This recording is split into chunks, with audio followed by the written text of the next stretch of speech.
Welcome back, Market Mondays. Yes. Yeah, it's a lot to talk about, a lot going on, Get these and we levels got a right. very special guest today. So, Very timely, guys. yeah, for sure. Yeah, So we're not going to waste too much time. We're going to get into it. But first and foremost, big episode of Earn Your Leisure this week. My guy Brandon Rule, one of the biggest real estate developers in the game right now. This is back to the Earn Your Leisure blueprint of providing information from people that's really doing it in the field. So this is one of those episodes, man. If you're interested in learning about affordable housing development, how to develop affordable housing units, how to do real estate development at a very high level, $100 million projects. This is one of the ones, man. Tomorrow, 1 o'clock Eastern Standard Time. And then shout out to my boy T Grizzly, Assets Over Liabilities tonight. Okay. And Wednesday. So that was this is a dope thing because we covered that we haven't spoke about before, the gaming industry. So he made millions of dollars from playing video games on Twitch. So he talked about that. And that's a $1 billion industry. You can talk about video games worldwide. So he's one of these people that reinvented himself and still does music, but like I said, became a millionaire for the second time playing video games and built a community online. GTA, right? Yeah, he was doing GTA. Yeah, it's an interesting story how he used a server for people to just watch. If you ever played GTA, you understand it's a world in itself. So when we were talking about artificial intelligence, when we were talking about virtual reality, if you play GTA, this is nothing new to you. So his story is unique, man. But this is just like one of those power stories of the pandemic where you at home, you got to figure out something to do, and the suggestion turns into something that becomes a million ideas. So shout out to Grizzly. What up, though? Shout out to the whole Detroit gang. What up? Yeah. Incredible. And shout out to B Rule again. Like that's the first one was a legendary episode that we did in DC. That was one of them legendary days. We did 3 episodes in like 6 hours. And this one again, he comes back and he's actually added to the portfolio. He's using government programming. We actually spoke about him in some heavy rooms. So shout out to B Rule. And don't forget, get your tickets to Market Mondays live in Ghana. December 27th. We are fastly approaching that day. That's going to be an epic situation. And this Saturday, Art Basel, we will be invading the full Market Mondays. Ian has a show with Chase in the morning on Saturday. He'll give the information for that. Make sure you pull up to that. It's going to be a vibe. And then we have our activation, United Masters and Earn Your Leisure collaboration, sponsored by Allies. Earn Your Masters, Saturday afternoon. So Saturday afternoon, we back. You know, we do Art Basel. Every year we do Art Basel and we tear it apart, man. We had DJ Khaled, we had Ian before, we had Sean before, we had Timberland before, we had Pusha T perform, we had Just Blaze DJ, we had Manny Fresh DJ. It's a legendary situation and it's free. It's a free situation. It's a free vibe. You just got to RSVP. So this year, you want to tell him? This year, you want to tell him? We will be speaking to drum roll. No, drum roll. I saw you, Ian. You had it right. I mean, we got a lot of people. We got a lot of education and a lot of panels. But we, Earn Your Leisure, will be having a conversation with our good friend and the best storyteller in hip hop and the most viral man, the algorithm right himself. Now, Mr. Algorithm, Joey Crack. Fat Joe will be in the building, man. Mr. Algorithm, he's breaking the internet every day. The rebrand is amazing. I never sold crack in my life. They're not true.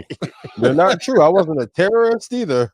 They're Joe, not I was in Miami in 2000 when you love the rebrand. They'd have to build a jail to the sky if the shit in my rhymes are real. Yo, Mr. Algorithm, that the guy is pretty remarkable. He's a once in a lifetime talent. Yeah, for sure. Can't deny it. Super talent. 27 years later, and he's still trending. Like he trends at any time he says something, he goes viral. So, Fat Joe, like I said, it's one thing. Like we actually have the privilege of having these conversations with him personally. So, I would highly suggest that you get there because to be in the room, I'm sure he's going to be charged up. Art Basel, I'm sure it's going to be some legendary stories told and a lot of good information too, because he's a very smart dude. Very smart. He's been able to reinvent himself. He has a bunch of businesses, and he has a lot of life lessons that he can share as well, from tax issues to a variety of different things. So, Joe Crack will be in the building. You see, he was just talking about the hip hop union, which was dope. That was an interesting conversation. Long overdue. Yeah. Shout out to Joey Crack. And if you're a content creator, please be there for this reason. I think him, 50. Who else is on that greatest storytellers of all time? It's a few of them. No matter where they go, they can tell a story about drinking water, and it would be the most amazing thing ever. Like, if you want to learn from one of the greatest to like how to build a story arc, please be there. Miami gonna be a vibe. I cannot wait. Nah, it's gonna be lit. So yeah, just RSVP. Link in our bio on the website. RSVP to the Art Basel event. Like I said, it's free, but just get there early. RSVP. And I think we get on stage at like 6 o'clock, something like that. Around 6 o'clock. Around that 6 o'clock hour. So man, what time I need to be there? That's my only thing. Anytime you come in, it's gonna be the belly walkthrough. Don't worry, you good. Yeah, we got the back door entrance. Shout out to Wallow. Wallow said he want to link up. Wallow will probably be there. Okay. Shout out to the team. Yeah. So yeah, man. Make sure y'all tap in this weekend. And once again, shout out to Allah, shout out to United Masters, and we're gonna have some fun. Yeah. So all right, Ian. One last shout out. And we'd be remiss if we didn't. I want to shout out everybody over at the Wharton Business School. We had the privilege to speak to some alumni, some students, and some really impressive people. Shout out to Evan Turner. Shout out to Andre Iguodala. 2 impressive dudes. It was a pleasure and an honor. Shout out to Aaliyah, who I know was instrumental in putting it together, and shout out to Jamil from my hometown, who was like, yo, I can get to these guys. I know them. He actually grew up in our neighborhood. So that was like one of those bucket list moments that you got to just check off and really bask in it. Like, yo, that really happened. We actually spoke there. So that was dope. Yeah, shout out to Wharton. Wharton's the #1 business school in the world, University of Pennsylvania, Ivy League. We got a chance to speak at Wharton School of Business. So thank you. Next stop, Harvard. Yep. And then Oxford. Overdue. It's true. And we will be doing overdue. We will be doing the HBCU tour at some point. So for all you Spelman, Clark, love y'all. Jackson State. Love y'all. We got something special. 2024. We got something special that we'll announce shortly. Don't worry, we got y'all. For sure. Yeah. And shout out to the AKAs also for honoring us, and the good folks of New York for giving us a day. New York State. Appreciate it. Yep. Proclamation papers look fire. Appreciate it. Thank you. You want to be a star and have your own day. Oh man. Hey. You gotta listen, unity. This is my little message. I've been making my little United Nations runs. We need each other. For all of y'all who choosing the beef route, it ain't working. Inflation gonna eat up all the beef. Yeah, I seen you, man. I seen you. Shout out to you. Let's shout out to you. Guest appearance again on the Boy Button Show. You did a hell of a job up there. Thank you. For sure. Trying to hey Flip, you gotta stop all that. I'm gonna like to eat well. No, I may take the head off. Stop. You my guy. Pop the top pause. Hey.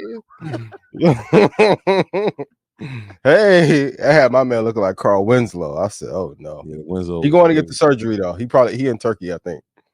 So you did the turkey route, okay. Yeah. Okay. So Ian, any announcements? Yeah, Stock Club call will be, I don't know, maybe Saturday at 3, maybe Wednesday. I don't know. I'm ready for Miami. I'm in Miami vibes, but probably Saturday at 3 p.m. we'll do the call. Get your tickets, RSVP to Advancing Black Wealth with JP Morgan Chase, myself and Karan Butler. That will be at 11 a.m. Then, of course, in the evening, head over to United Masters, Troy Rashad, Joey Crack. We got to get a new acronym. Fat Joe will be in the building, right? What else? Tune into the Patreon with me, Joe, Ishmael, Melissa, Corey. Appreciate y'all. Tune into my interview with me, Roy, and Maul. And for all y'all little internet trolls, me and Joe are still cool, even though I went over Roy and Maul. If I made you some money, put yes in chat. United Nations tour. I saw some of the commentary about that. Yes, sir. A man of the people, Ian. Leather jacket returns 1 week. Yes, sir, Ski. Yeah. Right. Disclaimer. Let's do it. Y'all know how this works. Our content is intended to be used and must be used for informational purposes only. It's very important to do your own analysis before making any investment based on your own personal circumstances. You should take independent financial advice from a professional in connection with, or independently research and verify any information that you find on our show and wish to rely upon, whether for the purpose of making an investment decision or otherwise. Is a message brought to you by the good brothers at Earn Your Leisure and the good brother, Ian Dunlap, the master investor himself. Please do the research, share the research, execute on the research, give credit when you find out that it's great research. Shout out to everybody that's making money. I can tell you had a good time this weekend. Shout out to Terrence State. Shout out to Terrence. Congratulations. They just got engaged So congratulations to them for sure. So all right. Who you think would be next, me and you? Let's start with the hot topic. People want to know. Who next? Me and you. You never know. We want a 1 for Shotty, a 2 for Ian. Who's next? I want to see who's next. Who's next? You never know. So all right. So let's get into this. Let's get into this before we bring our guest on.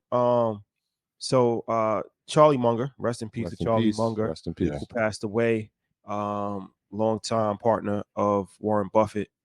So in light of passing of Charlie Munger, what are some 5 lessons that you've learned and adopted from him? Number 1, to be extremely honest in a world of deception. Regardless of what you thought about Charlie, he was always incredibly honest in his approach on investing, life, and business. Number 2, this one I took to heart. The big money is in waiting, not in the buying and selling. We'll talk about it tonight. As much fear has been reported all year. S&P is up 20% for the year almost. The NASDAQ has won 5 weeks in a row. There's no big crash coming. The economy is having a tough time, but the longer you hold your positions, the better. Number 3, spend a little bit of time being wiser than you were the previous day. This is why I always preach the reading, learning, soaking up information, because you want to try to push to be 1% better every day. And over time, you'll be able to pass up a lot of your competition. The first 100,000 that you make is going to be the hardest, and it's going to be a bitch. But once you get to that 100,000 and deploy it, life will get a lot smoother. That is very true. And a great business at a fair price is much better than a fair business at a great price. Buy the best companies on earth, buy them at a great price, hold them for a long term, and you'll be good. You can argue almost Charlie may have been better than Warren at investing, and he helped shape Warren's philosophy on buy businesses. So I want to say rest in peace to Charlie. That was, I mean, I know he was 99, but it was like, it's always tough when a legend dies. Sing your prayers to Warren, because I mean, this has been his buddy forever. I can only imagine the pain that he's going through. So rest in peace to Charlie. But what about you two? What are like some great lessons you've taken from Charlie? I got 5. So I know you're going to do the lessons, so I put my 5 favorite quotes, and they kind of like life lessons in themselves. So my first one was, to get what you want, you have to deserve what you want. That's the world is not yet crazy enough place to reward a whole bunch of undeserving people. So this is kind of like the powerful. Yeah, I mean, it's the premise for what we do, right? Like when we say everything's earned, like, yeah, everything that you see is deserved, right? Because we've earned it, we worked hard, and the world will reward you as such. So that was a dope one to me. I got, remember that reputation and integrity are your most valuable assets and can be lost in a heartbeat. Number 3 might be my favorite. And you'll probably love this one too. Mimicking the herd invites regression to the mean, merely average performance, right? So like, right, the person that is creative and the person that's always originating, they stand out. Whereas the person who's copying and continuously trying to imitate, all they're doing is making themselves more and more average. That was a dope one. This one was dope too. Invest in a business any fool can run, right? So most people like, what should I invest in a business any fool can run, because someday a fool will. That's a great point. If it won't stand a little mismanagement, it's not a great business. And the last one, and this is like a life lesson for sure, those who keep learning will keep rising in life. And so shout out to everybody that's here tonight. I mean, those are words to live by, right? Every time we get to learn, every time we get more information, we get to share it. That helps us grow as people. That helps us grow our level of intelligence, but it helps us spread information that probably people hadn't heard, or definitely hadn't heard in a way that was being expressed. So keep learning so you can share more information to help everybody grow. Yeah, the biggest thing, the most insightful thing that I've ever heard him say was, never sell something that you wouldn't buy. And that's a great one. Yeah, it is. And it speaks to a lack of code of ethics from a variety of different people. And yeah, if you internalize that, if you really think about that, you might not fully understand it just on face value. But if you think about it, that's like one of life's golden rules. Never sell something that you wouldn't buy. Right. And that's something that I think, when you're trying to make $1, if you're trying to, cheat your customers, it's going to come back to you eventually. So if the product isn't good enough for you to buy, then why would you sell it to somebody else? It's a great point, and we would have avoided some scandals throughout these last 4 or 5 years if people would have stood on that. 2024 is going to be real interesting. It's going to be the year of explosion. Shout out to all my numerology people, astrology people, and Mercury retrograde is coming up in a couple weeks.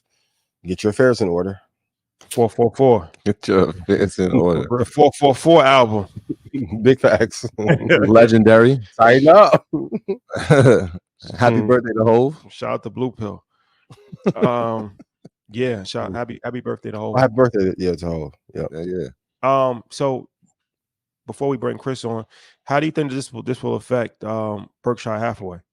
I don't think it will. Yeah, I don't think it will affect it at all. I think they've done a great job of succession planning. If Warren passes, that would be another thing. But I think the succession plan is great. But when you lose the icon like that, it does have an impact on culture. I think overall they've run that business so well, and they have such a great team in place. I'm not too much worried about the valuation of the business. What I'm worried about is it was with his passing, and then whenever Warren passes, I hope it's not for another 15 years. We may not have anyone that is incredibly honest about the state of affairs in the country and in investing. So those are my two biggest concerns with potentially of his passing. But the stock will be fine. The shareholders are great. The companies are great. They'll be fine. Yeah, and if you look at what they're invested in, I mean, you're talking about 40% of the company is made its wealth in Apple, which we can see is, has the largest market cap in American history. So, I mean, they'll be fine. They'll be fine. But yeah, I mean, he's 99 years old. Warren's 93. So I'm sure the succession plan has been in place for years. For a while. And I'm sure that they're, even now with this passing, it's like, okay, now we have to make sure that the succession plan is revisited and tightened to a point that we can now sustain the dominance that they've had over the past 60 years. 60 years of investment. It's incredible. Yeah. To my folks on Omaha, if y'all need some help, holla at your boy. How many times? We know a few people, myself included. Bitcoin. I remember there was some guy that came on the show who said Bitcoin at 20,000. Now it's at 42,000. At some point, do he deserve some flowers or something? I know I normally send the flowers out, but is this time for me to receive some in or no? Can I get my Venus Etouffleur? You know what I mean? Not the $12.99 ones. Nah, we ain't doing the ones that last for a year. Yeah. For sure. Shout out to LaFleur. For sure. Shout out to LaFleur. We definitely we gotta talk about crypto. We gotta talk about Bitcoin. So yeah, we have a guest that we actually about to bring on. So let's do it if we can. Can we bring him on? Because there he is. Chris, what's Legend up, my himself. Dude, what's happening? The one and only Chris Lyons. How are you doing, sir? Man, it's an honor. What's going on?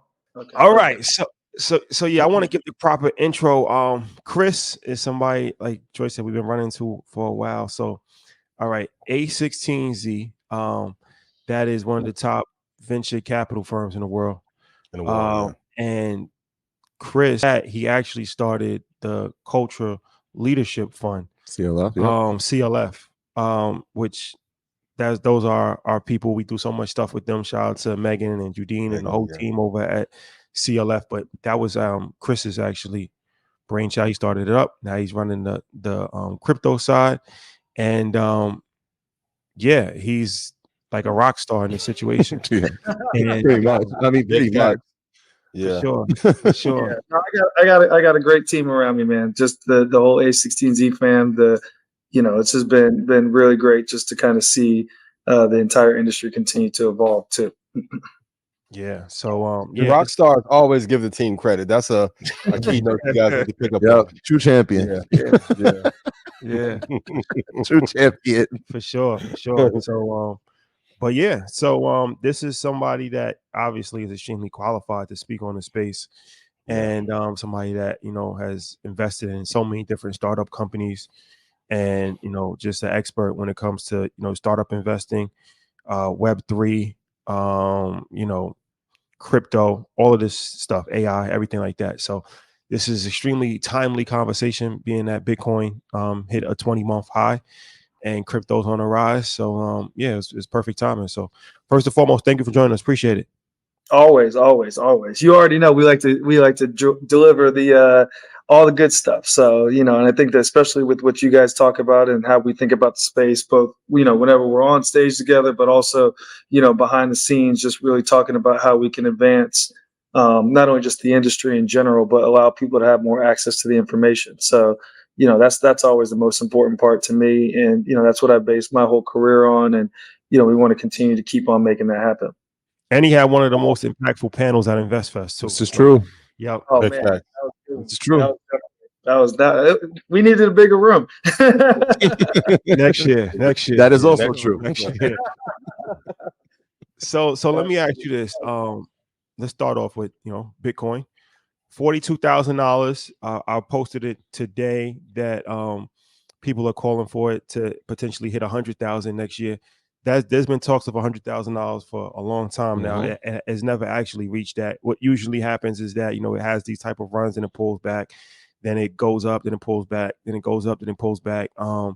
So okay, now the Bitcoin halving is happening in May. There's talks of the approval of the Bitcoin ETF from settlement in the space. So people are very enthusiastic. So what's your take on Bitcoin currently, and where do you see it going in 2024? Yeah, well, look, I think first and foremost, we're at an amazing time in the industry, just where we get a chance to actually be a part of these conversations and see what's going on. I mean, if you think back to, even when Bitcoin first started, these weren't even discussions that were happening. So I think that now that people continue to start to understand the importance of what crypto is and how it's the most empowering technology that we've got a chance to see so far, it's extremely exciting. On top of that, like, if you just even take a broader step about crypto in general, we finally get a chance to take control of our money, and even from a cultural perspective, opt out of the rat race and take control, of all the things that are happening in our lives. I mean, decentralization is here to stay, and I think that now we're starting to see just more people understand the dynamics of owning your own situations, whether it's, being able to take control of your currency, think on the creator side, having people understand what the value of, having on-chain royalties and being able to not just have to use centralized systems. And Bitcoin is always leading the way with that. And so, again, like, none of this is financial advice because, it's all over the place in terms of where it's going to go. But just from the technology in general, I think that not only just as a firm within our crypto team, we are extremely bullish. I mean, we have have over $7 billion worth of management that we in a whole team, over 100 people of us wake up every single day really thinking about how we can help evangelize the future of the industry. I think that there's a lot of opportunities that are starting to see, especially like if you think about what's happening in sort of the regulatory race. Our firm has been really proactive about, trying to figure out how to do things the right way. And you see what happens when people trying to cut shortcuts, and that's why they're getting in trouble right now. But shout out to Coinbase specifically for what they've done in terms of really playing the long game, and now you're starting to see a lot of the benefits start to happen there.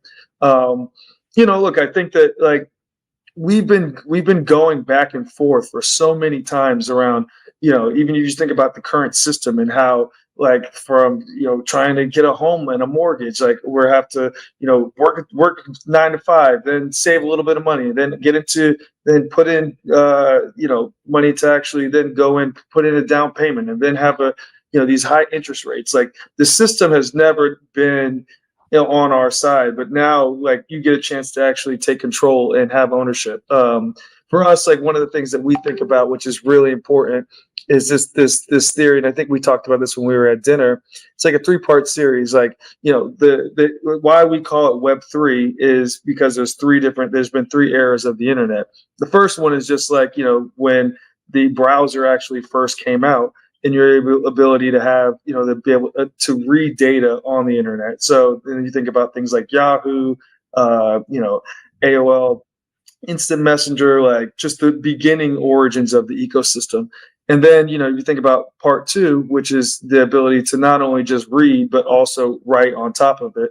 And so that's kind of like Web 2.0, where you saw companies like Instagram and Twitter and Facebook and Pinterest and all these platforms that we still use today that have really started to take off and, kind of transformed the ability for communication and connections. But the funny thing is that what we don't realize that it's always been a part of a centralized ecosystem. So at any point, Kanye's had to deal with this many times. There's other Donald Trump had so many people where they just want to press the button and your account's automatically gone. You lose all your followers. The company shut down. Now all the work that you put into in terms of working towards these centralized systems have now kind of taken place, and now it's completely gone.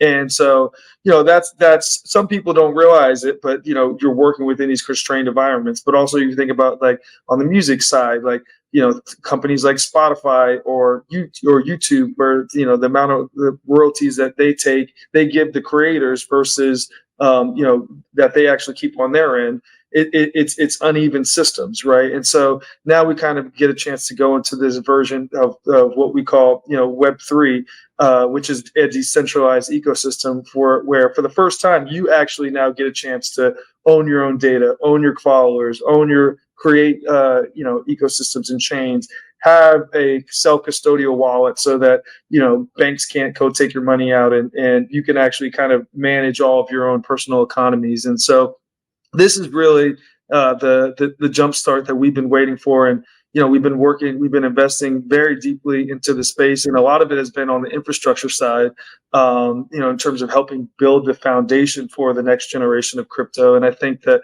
now, and we talked about this too, like we're really close, and I think that our team is excited about this next wave that's going to be happening, where you're going to not only just see infrastructure and tokens and even NFTs and all these things continue to evolve, but you're going to start to see real applications being built, like the Web 3 of Uber, or the Web 3 of Instagram or Pinterest, and the true application layer. And for us, that's where a lot of the sweet sauce is, and we're really excited about the future there.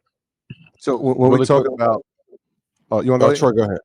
Yeah, when we talk about regulation, right? When people hear regulation, a lot of times they think government, right? And so if we're talking about a space that's decentralized, it's like, how do you balance those two things, right? Because even in America, we feel it feels like SEC is involved. They're going to figure out a way to tax this. They're going to figure out a way to put their hands on it. We can see the large financial firms getting involved. But then we talk to people overseas, and it's a whole different conversation, and you can feel the use case is there. Right, they understand like this could be the global currency. How are you navigating that? Yeah, well, look, I think that one of the specifically like with Bitcoin, like it has an opportunity, to present a viable alternative outcome that actually can address situations like inflation, and which is a huge issue which we're dealing with right now. And so rather than just saying, oh, okay, well, if the U.S. economies continue to inflate, then I'm going to take my money and move it to euros, or move it to dollar, or move it to yen, or other international currencies. You have an opportunity now with crypto to be a strong alternative asset, and an option that is accessible to anyone. I mean, the one thing about Web3, which and how we're seeing the world, which makes it so interesting, is that anybody can have opportunities just to create a Coinbase account, or create a MetaMask account, or download or build a ledger, and now connect into this ecosystem where it's open access and open opportunities. And so for us, we want to make sure, one, on the regulatory side, to kind of continue to not only educate but inform how the viewpoints and where the industry is going, and allow people to understand that there's actually more benefits towards having Web3 and having crypto, and having, not just looking at NFTs as securities, but real assets that can actually, anybody across any industry, whether it's, putting your home, and instead of selling it, through a Compass, you could actually, or a, traditional real estate website, now you can turn that into an NFT. Now you can actually find and have the ownership layers go across time. And so for us, like, we want to make sure to emphasize the benefits of the industry while also educating, because there's always these mysticisms and, oh, this is going to be bad, or, oh, I'll lose all my money, or this is a scam. And that's that. And that's true across every single industry. But for us and how we see the future of the space, we really want to make sure to provide even level playing field in terms of the information, but even more so, like, not over promising and under delivering, but creating a source of truth, where bad actors need to be punished. And also, let's continue to keep pushing the industry forward. I think that and like I said at the very beginning, like, we're at a very interesting state where for the first time, you get a chance to be in the middle of a transition of going from a centralized ecosystem to now also having a decentralized, opportunity as well too. And that's what gets us fired up. On the investment side, as far as your team, how long are you guys looking to hold Bitcoin as an investment? And a follow up to that is, when you first start working at Andreessen, for those who aspire to work for a venture capital firm like Andreessen, how did you make your way in? Well, I'll start up on the latter piece, because I think that that's also, an important thing just to kind of break down. And for me, I actually originally started off in the music industry. I was a music producer and engineer. I got a chance to start my career actually at Jermaine Dupri's studio at Southside Studios with, and so shout out to him and the whole So Def alumni. And so that was the first part. And then from there, I always loved this intersection of what I like to call like tech, culture and innovation. And so, I was in high school, I was the first kid that had the Sidekick, or when it came to having, mobile ringtones. And so always had this idea around ways in which we could kind of build the future of technology, but also kind of keep it cool at the same time. And so that ended up, once the first iPhone came out, I saw that as a breakthrough technology where anybody could actually take their ideas and their thoughts and turn them into a thing. And so I got super inspired, ended up teaching myself how to code, and moved out to Silicon Valley, where I started working on my startup, which was a restaurant technology application, so that any restaurant, regardless of their background, could have their menus on smartphones and tablets with high quality photos of each individual dish. And so when I was out there, that's when I understood the network. And got a chance to meet great people, like including Ben Horowitz, including Felicia, including the whole A16Z team, and more so understand how the real game worked. And one thing I would always inspire anybody that wants to get into technologies or whether get into venture capital is actually just to start figuring out ways in which you can start off, building on a small scale. So back then you had to move to Silicon Valley in order to actually get into the ecosystem. Here now you have ecosystems in New York, in Austin, Texas, and down here in Miami, and all around the world. And even more so, you can just, if you have a great post or you have good insights and you post them on Twitter, or you post them on other social networks, or even Instagram, where what you guys are doing is you're creating the information and actually putting yourself as your own individual thought leader. And so I think that the first thing is really understanding the ecosystem. A lot of people want to immediately think that, I can go start a startup and go right back into the space. But really, what I've seen is often most successful is kind of jump starting and maybe working at a company, whether it's a early stage startup or a company that has raised like a Series B or Series C round, where now you can get into the game and start to understand how the world works. Because you can't just come in and just say, okay, I'm going to be in venture. I mean, it sounds like a good idea, but it's an extremely hard industry. Yeah. And when it comes to the returns, only we kind of call adverse selection, where the best entrepreneurs are going to work with the best venture capitalists, second best entrepreneurs, second venture capitalists, and it kind of goes down the tier from there. So you want to always try to position yourself to be the best. And so even if you do want to start your own fund, I always think about, this idea, which we kind of call the idea maze, which is how has your entire life got you to your career, to this point in your career where better than anybody else about this specific industry. And so for me, because I started off in the music industry, because I started a startup, and then having a chance to work at Andreessen as chief of staff, I got a chance to see kind of the lay of the land and how the VC industry worked, and then said, okay, well, based off of where there's potential holes in the market and where there's opportunity, that's when I founded the Cultural Leadership Fund, where I brought the world's greatest athletes, entertainers, musicians, executives, all under one investment vehicle. And with me being the only brother in the room, I thought it was also important to make sure that we could, knowing that the next generation of wealth is happening within the technology industry and more of us need to have a seat at that table, wanted to make sure to create the first fund in the history of Silicon Valley to have 100% Black LPs, so that now we could have this idea called shared genius, where founders might be geniuses at what they're building, the next Mark Zuckerberg, the next you name it, but then also getting a chance to work with the greatest cultural leaders who equally have insights in terms of not only how they can help improve the product or have, okay, what if you added this into the business behind the scenes, but also helping it scale and getting a chance to have access at the earliest stages too. So, you're not just getting access to the Snap investment one round before the IPO, or investing into Coinbase once it goes public, but having that chance to really build and grow with the businesses. Because you think about the Serena Williams of the world, the Kevin Durant's, and to one degree they might be athletes and superstar athletes, but really they're entrepreneurs and they're business people, and they think about the world differently, and having all these different touch points and getting that opportunity to really kind of connect across both worlds and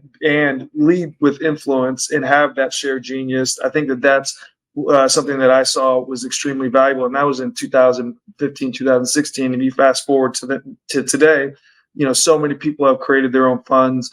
We're having conversations like this, and it's not just, shelved into the technology section, but these are mainstream conversations that we're having on a day-to-day basis. And so, the first step is just, leaning in, and you can read about the spaces, you can write blog posts, but the beauty of this is that it's an open playing field and you can get in whenever you want.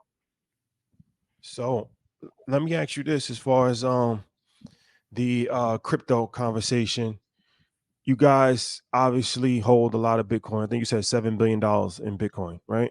Well, our fund itself we have $7 billion under management currently. Okay.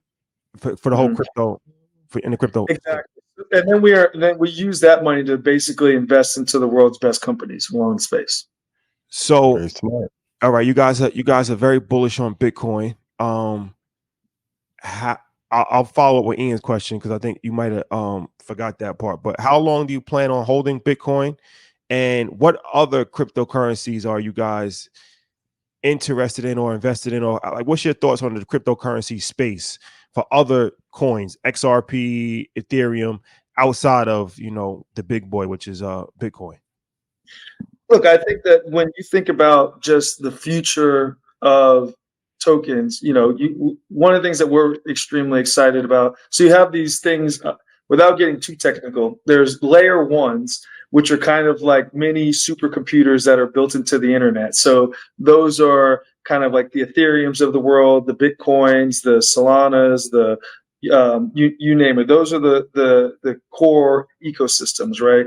But then one of the things that we're seeing continue to emerge, and where we're very excited in exploring, is these what we call like L2 ecosystems. So they're built off of the Ethereum blockchain, and then you have companies like Polygon or Optimism or businesses like that, where now they're building their own they're building their own technologies that are going to continue, that you can build off of. So if you're a developer, you can build off of Optimism, you can build off of Polygon, you can build off of Base, which is a company that product in L2 that Coinbase recently just did in partnership with Optimism.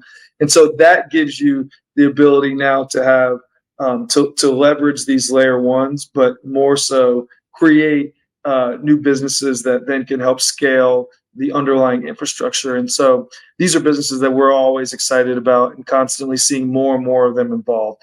Another one that I worked really closely with was a company called ApeCoin, Yuga Labs, and then they launched an ApeCoin. That's a layer 2 ecosystem.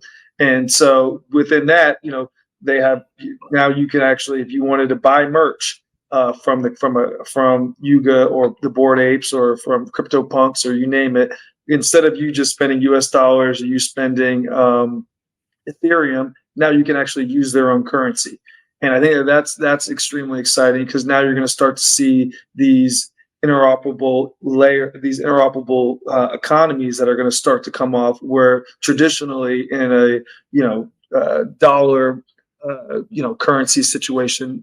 It's only based off of US dollars. So at some point there could be an EYL token. And now if you want to go to the next EYL show or the next conference, the only way in order to purchase that is with your own economy. And so, and these are things that are extremely exciting, because this is where the future of Web3 evolves. But it's super important for us to continually making it as easy as possible, because I know this is a super technical discussion in terms of like where the possibilities are. But once it actually gets to what I kind of call the application layer, and quote unquote hiding the wires, where you might not, in the next couple of years, you're going to be using crypto and not even knowing that you're actually interacting with the blockchain. I mean, a good example that we talked about was kind of how the history of the GPS system, right? Like when you use GPS, you don't think, oh, I'm about to interact with this GPS technology. You're like, yo, I need to figure out how to get to the nearest Starbucks, or I'm trying to go to the club tonight. Like, how do I get there? But there's actually a whole technology platform, and actually it was co-founded by a Black woman as well too. So back in the day, and so that has created whole new companies. I mean, without GPS technology, there would be no Uber, there would be no Lyft, there would be so many platforms and companies that have built off of this underlying technology, and you didn't even know it, right? Same thing with email. Like the SMPT is a actual protocol. Like email is really a protocol similar to a lot of these protocols that are in Web3. And it was super, super complex for anybody to actually be able to use this. So by building a simple system like a Gmail that can actually remove a lot of the infrastructure and a lot of the wires and allow you just to interact on a daily basis, that gives you the ability to create brand new technologies. And so now when you think about the next generation of crypto or Web3 and having these layer 2 applications, that it's very similar to thinking about that as the kind of GPS of 3.0, right? And so people were going to start to build these new platforms that, the next social network will be able to allow you to take your users and only have one login and be able to go from this platform to this platform and still be able to migrate all your data and have everything controlled on your personal keys. And I think that that's really where the next generation is going to move forward, and where we're super excited about investing into the next big company in the space. Chris, so if the next generation is going to move forward in that direction, we need to be a part of it. I always compare cryptocurrency to the aircraft that is taking off, and we can't get left at the gate. But we can't do it. We can't do it. Yeah, we got to have our boarding pass to this, right? So absolutely. One of the things, the barriers that people face is number one, trust, security, and lack of education around the space. And so, yes, a lot of this conversation is a bit technical. So if somebody is just getting introduced to the space, they're watching it now because they've seen it. Ian called it at 20, right? It was going to go down to 20. Now it's at 41. Yeah. Imagine people are saying, I don't want to get left out. I'm going to invest. Yeah. Where should people be getting their source of information, right? Because there is no textbook on this. I know we've had this conversation before where, yes, you studied a lot. Where are we going? Are we reading white papers, which is like telling what's happening inside? What are we doing to get the information? Where should we go? Yeah, I mean, look, I'm a big believer of one, you can go to a16zcrypto.com. I'm fortunate enough to work with the greatest minds in all of the crypto industry. And so we have, daily blog posts and quotes and content, and you go on our Twitter website. Like, our team only delivers the facts and always wants to kind of deliver where the future of the spaces are going. So I would highly encourage you just to go to a16zcrypto.com and stay up to speed in terms of we have so much content that if you end up reading all that information and like the back of your hand and you're tired of reading it, you can please email me and for a job application, because we would love to have you, because that the amount of technical and professional resources there is extremely important. My partner Chris Dixon, he's also launching a book that's going to be out next year, which is It's titled Read, Write, Own. And a lot of it actually kind of goes after what you just said, is that there's so much information. And we actually heard this when we would, go up to the Hill in DC, and they'd be like, well, what book should I read to get educated, to learn about the history of the space? And so like he actually has a book that's going to be coming out early next year, and you can actually pre-register it right now on Amazon, and we'll make sure that you get a copy. And maybe we can even figure out a way to do something special with with the EYL group, and in terms of making sure that we can kind of do some sort of promotion. I don't know, we'll figure it out. And come on, let's talk about it. But that's all. Chris is literally one of the pioneers in the space, and he's going to really deliver some great information. And so I'd highly encourage you guys to check out that book when it comes out. But the most fun thing for me personally is actually just to go try and buy it. Like, go try and buy Bitcoin. Go try to mint an NFT. And because it's really hard. It sounds hard at first, and it's because most people have never done it before. And then so once you buy $50 worth of Bitcoin or mint one NFT, then all of a sudden you just naturally start gravitating it and watching it a little bit more. And then you'd be like, oh, wow, my $50 went to 75. What happened? And then you might click on a news link, and then you'll see, that the ETF, is getting closer, or something has just happened in the regulatory space, or there was new technology, breakthrough that happened. And a lot of people say they don't understand crypto, but have also never even tried to get into the actual application. It's like saying basketball is hard and I never even dribbled a ball before, right? And so the best way to actually get interested and get into the space is to actually try it. And if you don't know how to do it, I mean, the easiest way to buy crypto, make sure that you have two-factor authentication so that you keep everything stored and safe, and put your money in a vault. They have a digital vault that allows you have to have multiple passwords and keys in order for anybody to actually take it out. And so, and then they also have great info in news articles that they constantly post on their website as well. And so these are just like little simple things, but once you get down the rabbit hole, it's kind of like the Matrix. Like, do you want to take the red pill or the blue pill? But once you realize that, oh, wow, this is a much different and better alternative than what the current ecosystem has been doing, it's kind of hard to go back. If this is my first time investing in Bitcoin for the general audience, how long should they hold Bitcoin? I got to get this question answered tonight. They're going to kill me if I don't get the answer. No. I think it's a great question. Like, I think you have to understand what you're doing, right? This isn't like a get rich quick scheme, like where I think a lot of people think that you're just going to automatically become a millionaire if I buy one Bitcoin, right? Like, this is a long game. I mean, I think that even if you think about the evolution of the internet to get to where it is today, it took 30 years in order for it to be consumerized, for people to start interacting on a daily basis, right? And so and same thing with AI. AI has taken over 60 years to get to its point where now everything's moving right now. And so it's still a long game. And I would look at it, again, no financial advice at all, but it's not something that you can just go and just, flip upside down. And so I would say, I would look at this as just a percentage of your portfolio, percentage of, how you're doing all your investing with everything. There's always a level of risk to it. But when we think about investing just in general, or just investing in, I'm always someone that always believes to play the long game. And so, I think that, and I've seen all my crypto group chats just came out of nowhere today, and I haven't seen anybody post nothing in 6 months. And so, now everybody's talking, right? Yes, everyone's super excited now. Yeah, now everybody's coming back. Like, oh, well, what should I do? What should I do? But the people who played the long game aren't necessarily worrying about that. And so I really do think that you have to look at it as an asset. It's like you trying to think, am I going to flip my house in one day? Like, if I just bought it, I'm going to flip it in 6 weeks. Like, you could do that, but I mean, unless you were in Miami in 2020 and go ahead and trying to flip it and not even moved in, it's better just to sit down and enjoy the game. Yeah, because it's not going anywhere. So, I want to talk about, you had said something.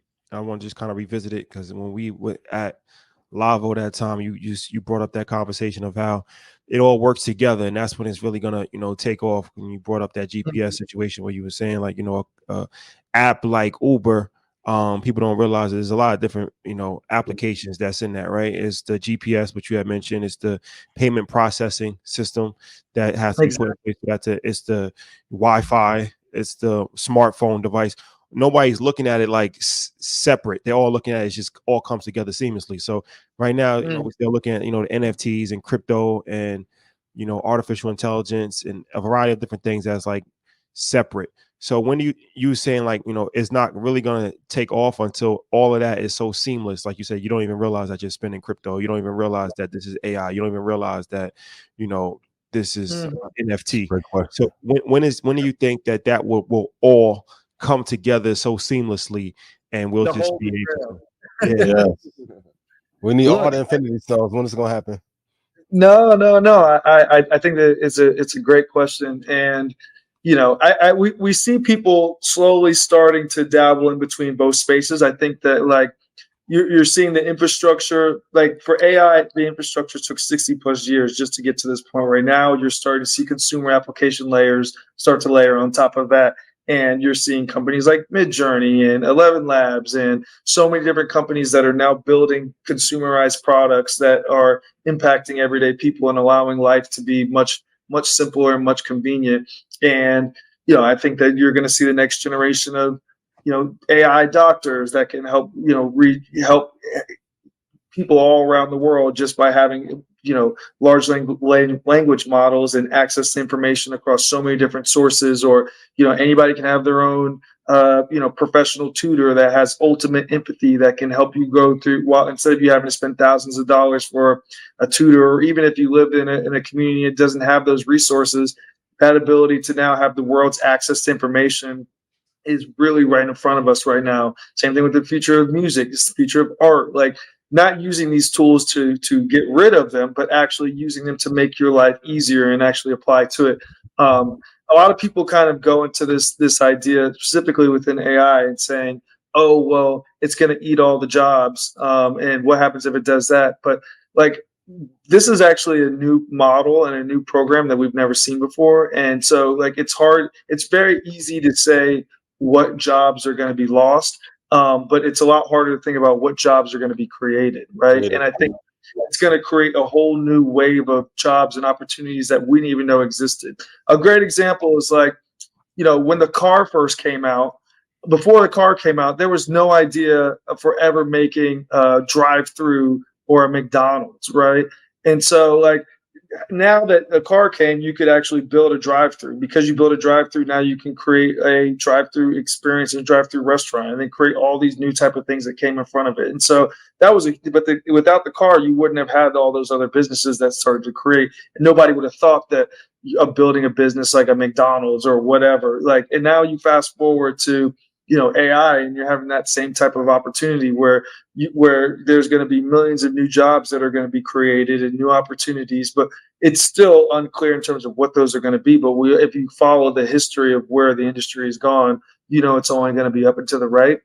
And that's the same thing that we're seeing within the crypto space too. I mean, within the last bull run, it was super exciting to see the amount of physical artists to also explore the digital medium, or the physical musicians that now said, well, look, I want to have 0 to 1 authentic experiences with my audience. Like, and I want to know exactly who I'm working with and who is listening to my music. And Spotify is not giving me this information. So I'm going to go and use Web3 and use crypto rails, because now I can work directly with those people and get monetized over the period of different times within that space, right? And so you're seeing people's understanding around the industry become more and more. And the holy grail, like what you just mentioned, is when you can actually have a consumer AI product that also knows how to integrate Web3 technology, and with the pinnacle being right here, where you don't necessarily have to know all the crypto and all the technological lingo in order to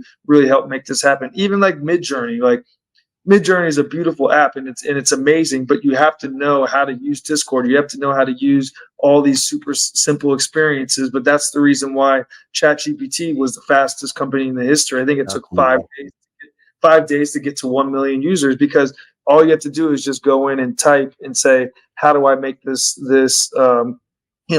what type of workout should I do in order to lose 10 pounds? Rather than you going out and having to scour the internet, it takes all that data and brings it right there for you. All you have to do is a simple text prompt. And so when you're having that opportunity, that's also going to happen within the crypto space. I think it's going to be extremely exciting. And, I recommend all founders, if you're looking to build a startup, like between whether it's crypto, whether it's AI, I mean, there's so many different industries, but where we see a ton of momentum and where we want to help encourage the next generation of builders. I mean, those are two huge industries that get me fired up every day. And I also use every day as well, too. Chris, when you were the chief of staff at A16Z and you were creating criteria to find which companies to invest in, I wonder if you're now using those same characteristics, the same traits, when you're trying to find crypto projects and crypto brands to invest in. Are there similarities? Are there some differences when you're presenting it to the team to say, all right, this is the next thing, is they have this type of technology? What's that process like for you? Yeah, well, I think like the number one thing that we look for is just like having an earned secret and, being able to actually build the product from the beginning to the end, right? And so, what is it that you believe that nobody else believes in? And then do you have the courage to actually go and build it?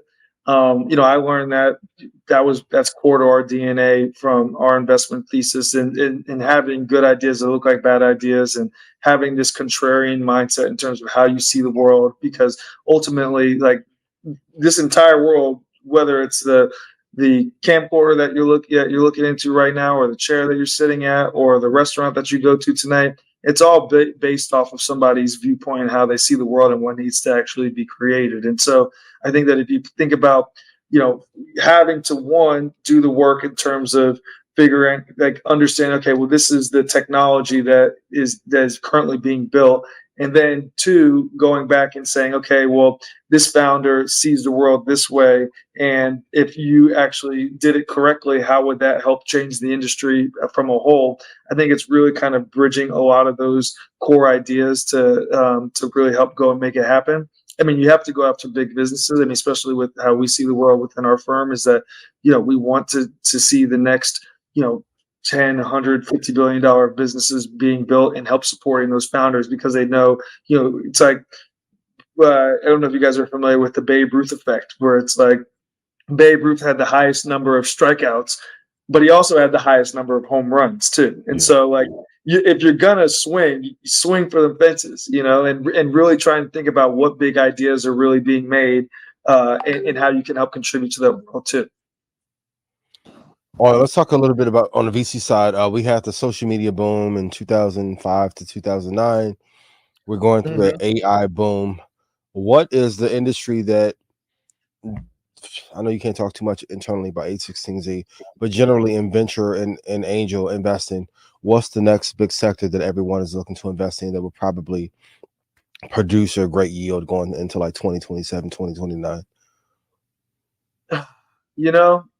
I think it's a combination between, I mean, look, for us, we invest in multiple different verticals. I mean, we invest in the intersections of bio and healthcare. It's our bio fund where, the next generation genomic sequencing companies are going to happen. The next, lab grown foods are going to be built out. Where healthcare and technology can come together to really help save the world. So I think that's one area that's very interesting. We have a practice called American Dynamism, which also is extremely impactful in terms of helping just the next generation companies that can help, from the defense side, to help our government, to help our education systems, helping school programs, helping businesses when they're thinking about like our national defense and using technology to really help to help advance our protect our nation, right, with technology. And so that's a vertical that we're continuing to build out, and we have a whole team that's dedicated towards that now. I'd say, obviously, you mentioned the AI space. I think that there's 2 verticals within AI. There's the consumer version, so the Texas prompt speeches or new consumer applications that are going to be built with an AI background that you should be extremely excited about. But you're also having the enterprise sides too. And so the businesses that are actually helping train these language models and using the data to really help create, new and informative insights. And so that's another model that I think you should be extremely excited about. I think that obviously our crypto space, in terms of the future of Web3 and whether, I'm particularly bullish on the application layer where it's kind of like that consumerization of crypto is really going to continue to take off. And we made a number of investments over the past few years and continue looking at that space. And, I think the last thing that I would say is just areas that from a cultural perspective that really can help drive our businesses, right? And so if you think about like the last generation and being able to create things like a Shopify, now anybody could create a website, or using different types of e-commerce solutions. And so I think that there will be, those are more again on the application side, but now you're going to start to see these type of foundations, whether it's crypto, whether it's AI, or you name it, at the forefront. Because if you're going to build a company, or if you're going to invest into a company that has these new technologies, and they're going 100 miles an hour versus a legacy Web 2 business, or that doesn't have, whether it's AI or have crypto along it, like you're going to see just a night and day difference in terms of effective scalability over time.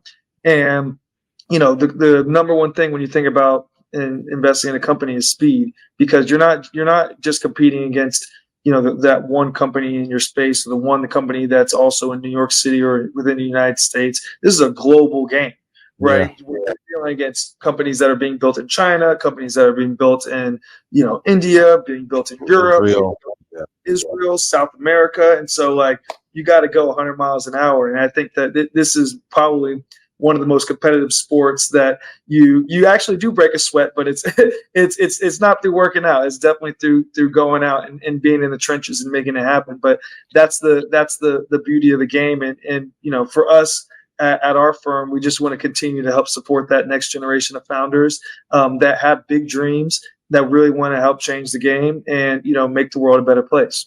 One follow-up real quick. You mentioned defense. Are you guys invested in Anduril? That is public. So yeah, we've been working with that team, and Palmer, he's a genius. Oh, killing it. Okay. Oh my God. They got all bases covered. My bad, Rashad. Go ahead. I just have to squeeze that in real quick. Yeah, no. But look, what they're doing within the industry is fascinating, and super innovative, and being able to actually have to like you when you go to sleep at night, there's a subconscious thing that you don't realize, is that you feel, even when you're in your home, but when you're in your home and you're in your county and you're in your state, there's a feeling of protection, right? Because you think that you even if you don't think about it and you think that our government is not necessarily this or that, everyone has their own opinions. Like, no, the protection is the number one thing, right? And so like if you leveraging infrastructure and leveraging technology, and what the Anduril team is doing in terms of just not only just defense, but just access to information and data, and really helping our defense systems understand how to best be continue to keep us safe. Like, it's a very important topic, and the companies that are going to continue to keep making an impact in the space will the ones that will be subconsciously relying on when on good times and bad times. So Chris, man, I appreciate it. I know you got to run. So once again, thank you for joining us. But one last question, if you can answer just quickly before you leave, is art. Can you just talk about art? I know you're a big art investor. Of course. You're very passionate about that. You have a collection. So yeah, can you just educate the audience a little bit on art, and where are you investing in art these days? Absolutely. So I caught the art bug probably maybe 3.5 years ago. It was always something that I was interested in, but never really got a chance to really dive deep into it. And so now once you get it, just warning, prerequisite, because once you learn about it, it's hard to go back. And so, but it's also such an amazing thing to have, because it's like you're getting a chance to create your own interpretation of how you want people to see the world, but also supporting the artists that are also creating their interpretations as well too. And so, not only is it an asset class, because I think that there is a lot of interest in that, but it's a passion. I mean, I'm here in Miami right now. Art Basel's up this week. The amount of people that are in town, from the artist standpoint to the collectors, it's really, really, really becoming mainstream. The thing that's really interesting to me though is that originally a lot of the biggest art, and when people were collecting art, they used to be extremely private about it and not want to share and not want to kind of let people know who's in their collection.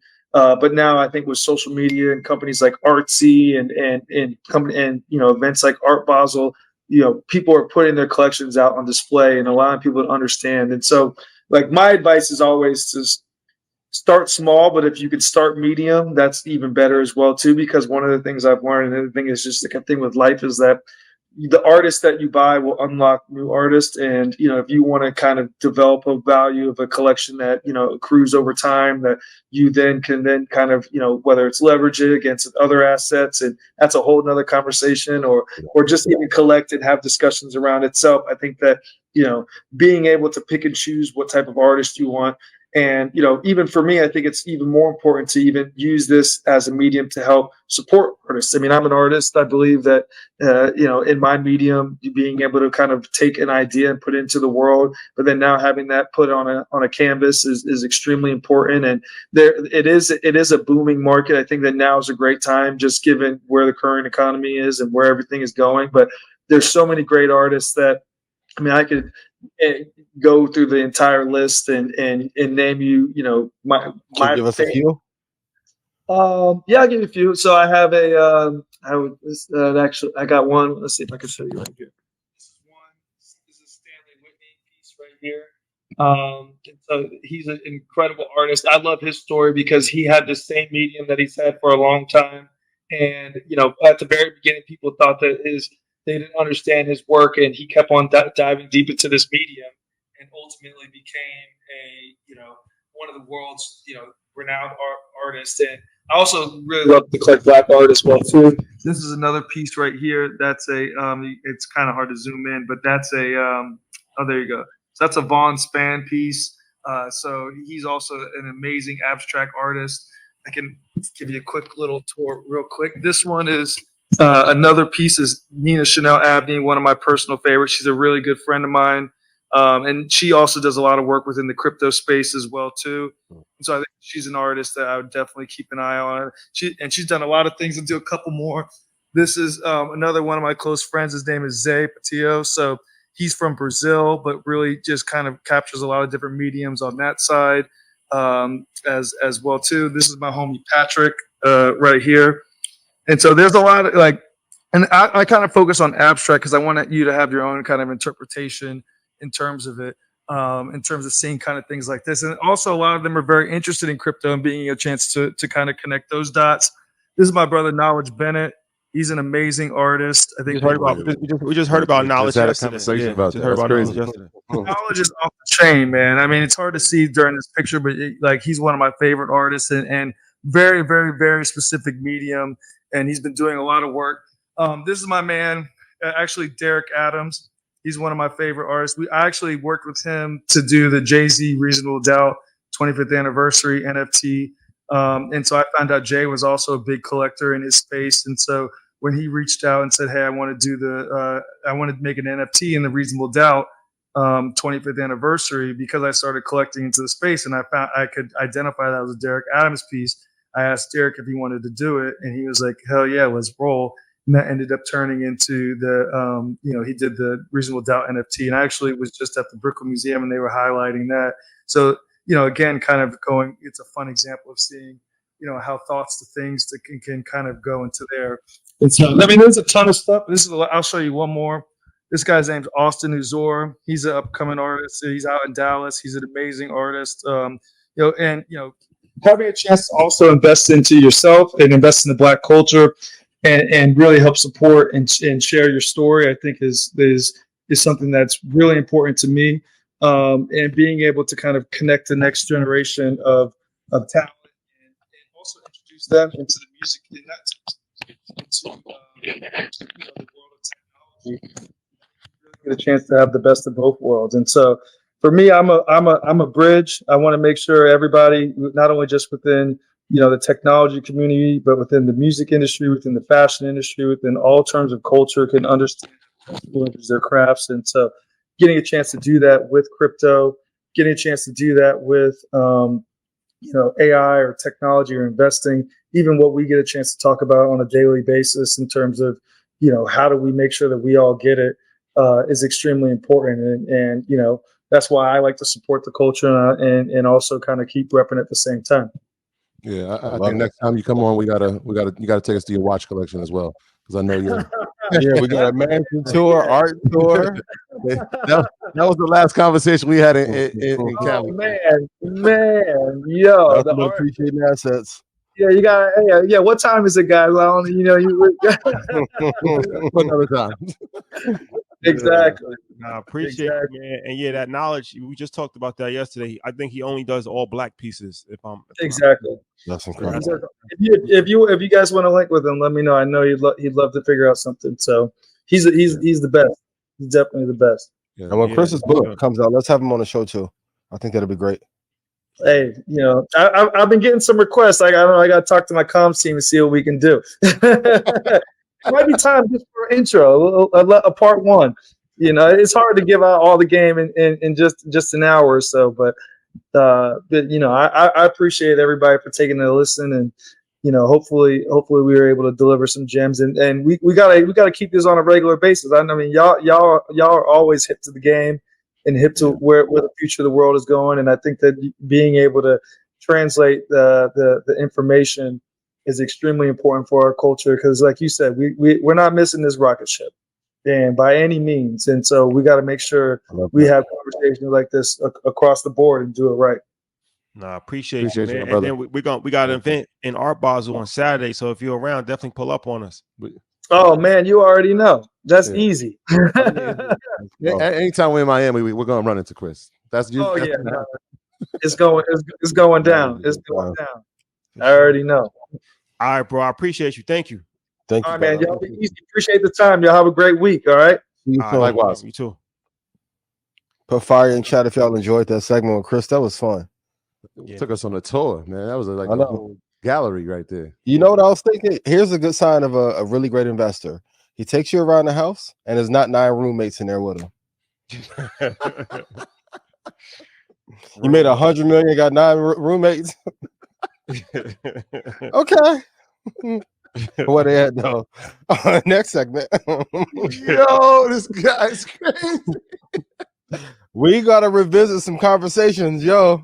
2024 election time. Roommate play. That's different. It's different.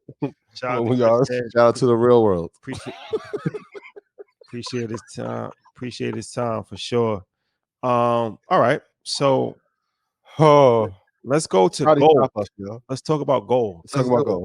Gold also has hit gold hit an all-time high. Yeah. So 2100. it's one of these things that is soaring, and it's interesting. So what's your thoughts on gold? I think even going back to what Chris was talking about with art, crypto, I think the big lesson that we all just need to reiterate is hold every asset for a long period of time. I know, and JC was writing me this past weekend. We were having some conversation about investing, because everyone was like, well, if gold hits an all-time high, is the stock market going to crash? No, they don't have to. I think people are so fearful of a crash, they keep missing out on the upside of everything. So Dow is doing well, ES is doing well, NASDAQ is doing incredibly well, XLK, healthcare, Bitcoin doing well. You just have to hold for the long term. So it's always been a good asset class to invest in.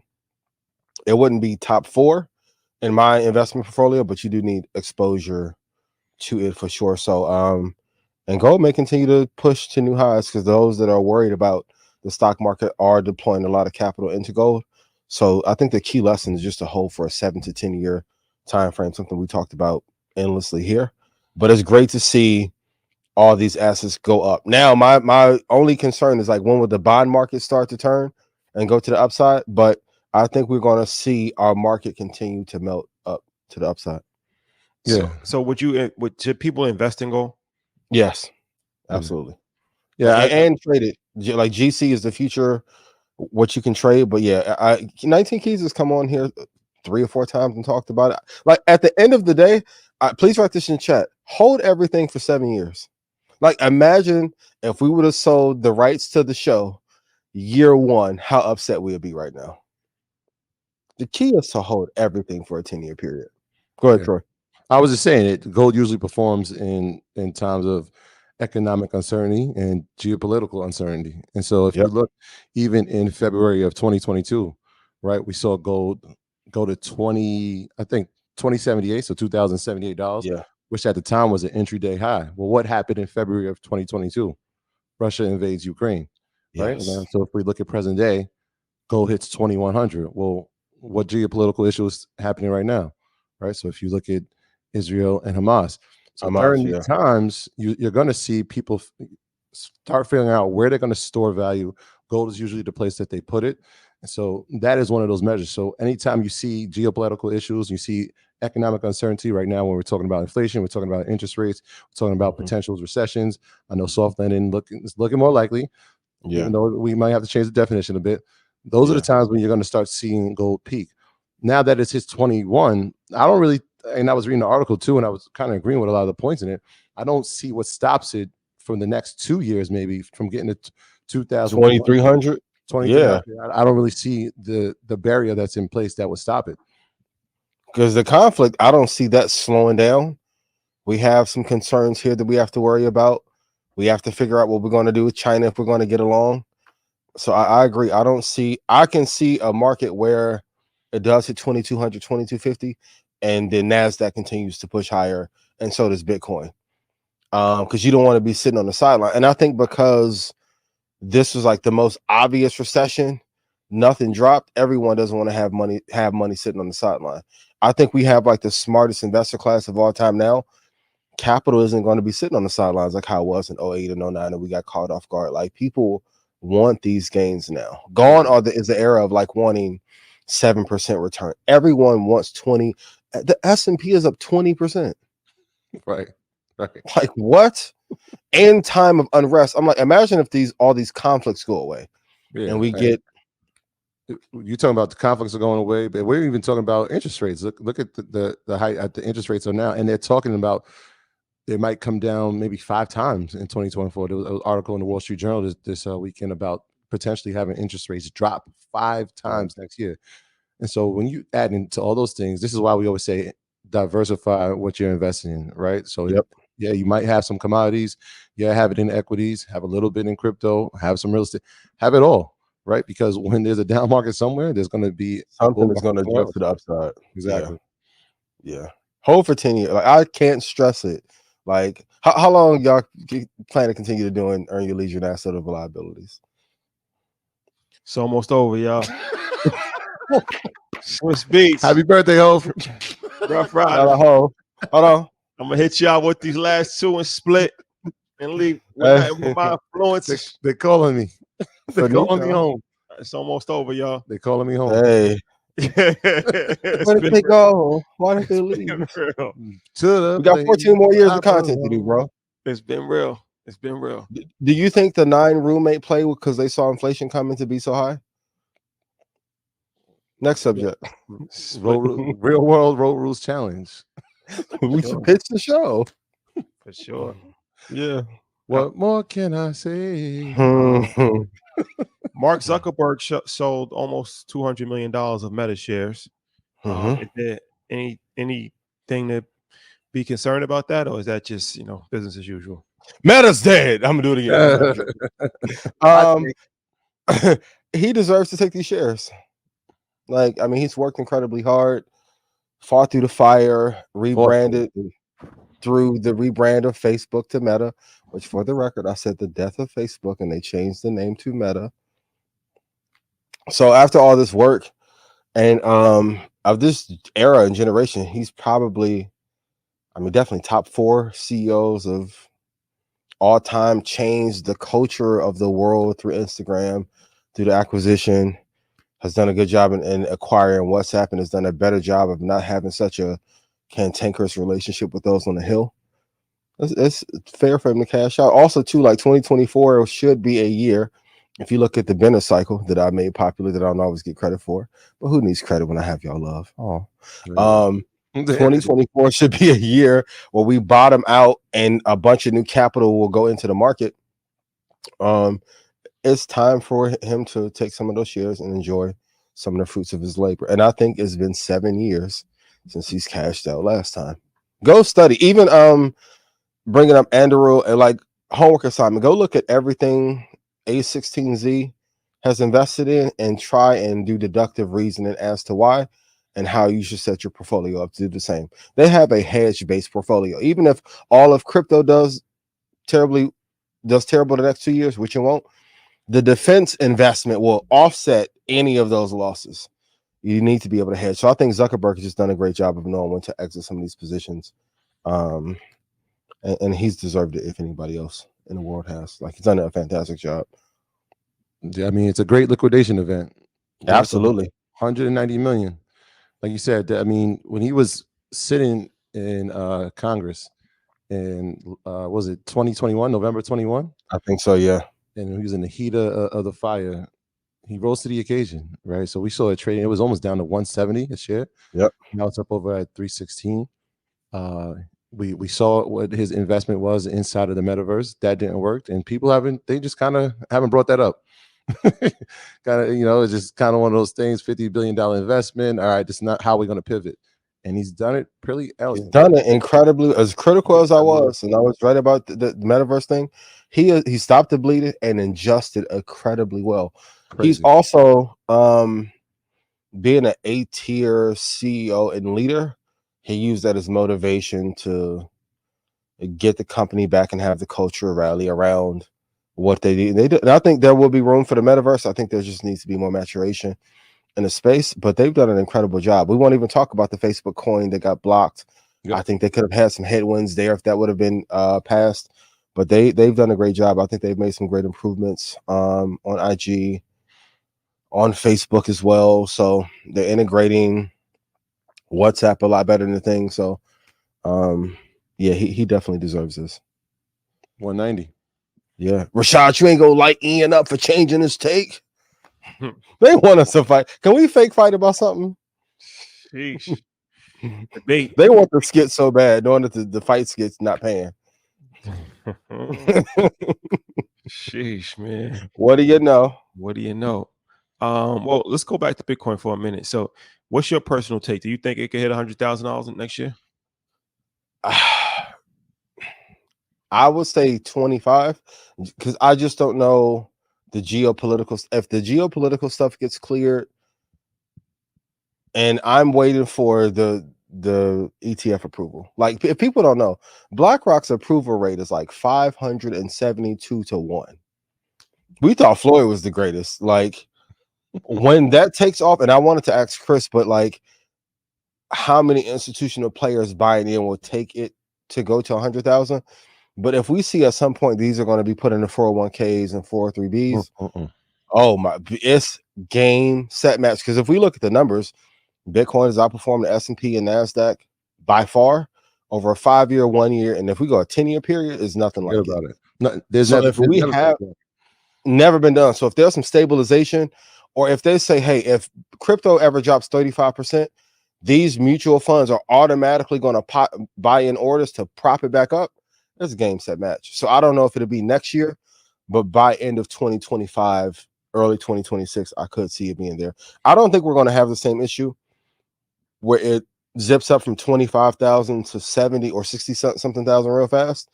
But once we break like 65, 601, and if there's still orders coming in, it's off to the races at that point.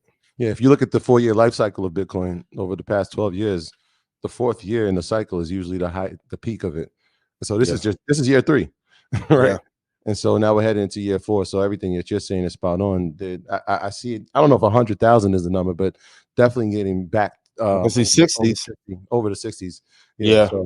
So the people who hold it, who held and hold HODL, they're feeling great. And those who invested and they saw it depreciate over the past year but didn't sell, you should be feeling okay. Well, this is why I'm here. This is how this is investing. This is what investing looks like. And Michael Saylor, balls of steel, pause for him to hold on. I think he's up probably 2 billion now, probably 1.8.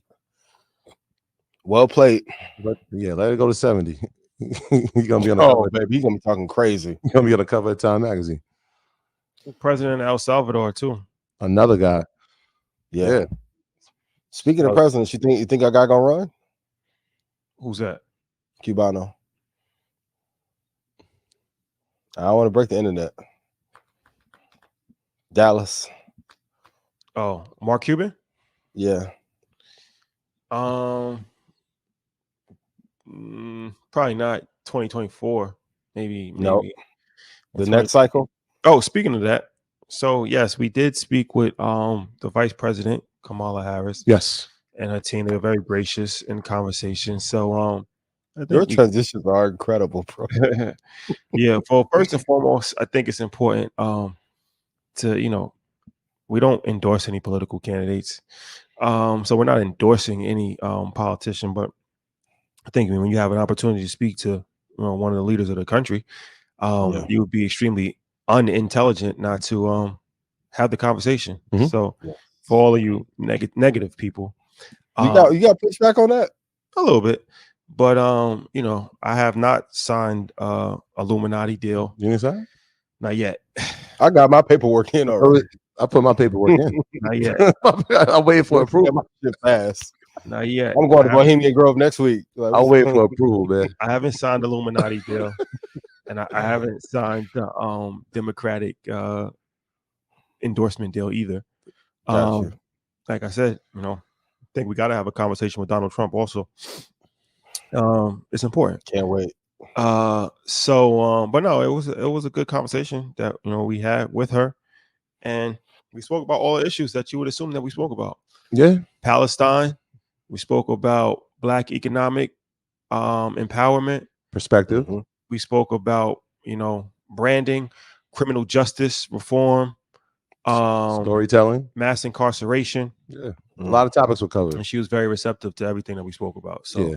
One of the, and you said the leaders of the country, but one of the leaders of the world, really. I mean, I just saw her speak in the UAE, in Abu Dhabi. I know it's their economic forum in a sense, and she gave a great speech.